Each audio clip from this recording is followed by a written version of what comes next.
Action रहा हमारा। देखिए, मैं शुरुआत में यही बोलूँगा कि गोलियाँ उन्होंने चलाई थी, पर धमाका हमने किया। The operation Sindoor was not a reaction, it was a calculated and mission oriented strike.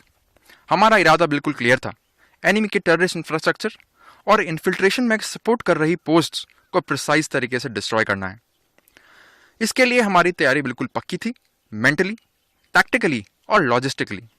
हमारे गन क्रू ने अपनी खुद की पोजीशन, गन डाटा और एग्जीक्यूशन की इतनी रिहर्सल्स कर ली थी कि हमारा राउंड टारगेट को छोड़ के और कहीं नहीं गया, बिल्कुल टारगेट पे गिरा।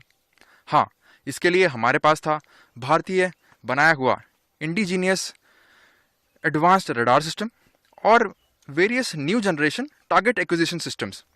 पर इसके अलावा एक बहुत ज़रूरी चीज़ थी, वो थी हमारे जवानों का जज्बा।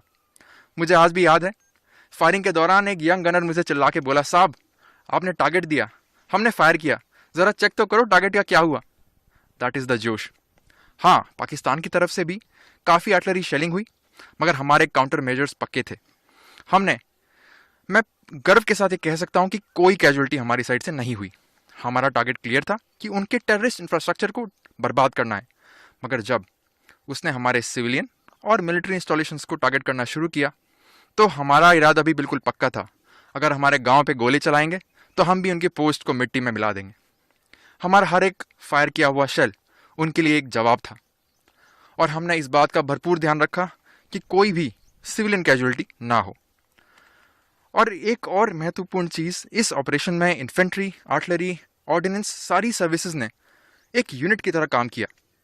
और जब मैं देखता हूँ एक यंग अग्निवीर को जो कि एक नए इक्विपमेंट में डाटा सेट कर रहा है और बिना हिचकिचाए फायर कर रहा है, तो हमारे दिमाग में सिर्फ एक ही ख्याल आता है कि ये है भारत का एक नया सोल्जर जो कि ट्रेंड है, जो कि तैयार है और एक जिम्मेदार है। ऑपरेशन सिंदूर ने ना सिर्फ उनकी पोस्टें तोड़ी, बल्कि उनका हौसला भी। Thank you. तो क्या कहेंगे आज किस तरह का दिया है पाकिस्तान को हमारी फौज ने? देखिए, मैं यही कहूँगा, एक इंग्लिश में कहावत है कि we had our moment and we made it count. हमने ऐसा जवाब दिया है कि वो हमेशा इस ऑपरेशन को याद रखेगा और ऐसी ज़रूरत फ्यूचर में करने के लिए वो 100 बार सोचेगा। किस तरह की जो आपको लगता है कि इतनी देर की जो ट्रेनिंग है इंडियन आर्मी की वो काम आई और यही मौका था, और जो एग्जीक्यूशन आपने देखा कि किस तरह का एग्जीक्यूशन रहा? देखिए, इस चीज़ को मैं आपको बताऊंगा कि हमने तीन महत्वपूर्ण पिलर्स पर ट्रेनिंग की थी। पहली थी हमारी तैयारी, जो कि मेंटल, लॉजिस्टिकल और टैक्टिकल तीनों तरीके से पक्की थी। हमने हर एक कंटिजेंसी को बार बार रिहर्सल कर लिया था। दूसरा था हमारा सक्षमता। हमें अपने इक्विपमेंट और हमारी टेक्नोलॉजी पे पूरा भरोसा था। हमें पता था कि हमारा इक्विपमेंट कैसे और कब काम करता है। और तीसरा था मिशन ओरिएंटेशन। कमांड पोस्ट से लेकर गन पोजीशन, सभी को पता था कि कब, क्या और कैसे करना है।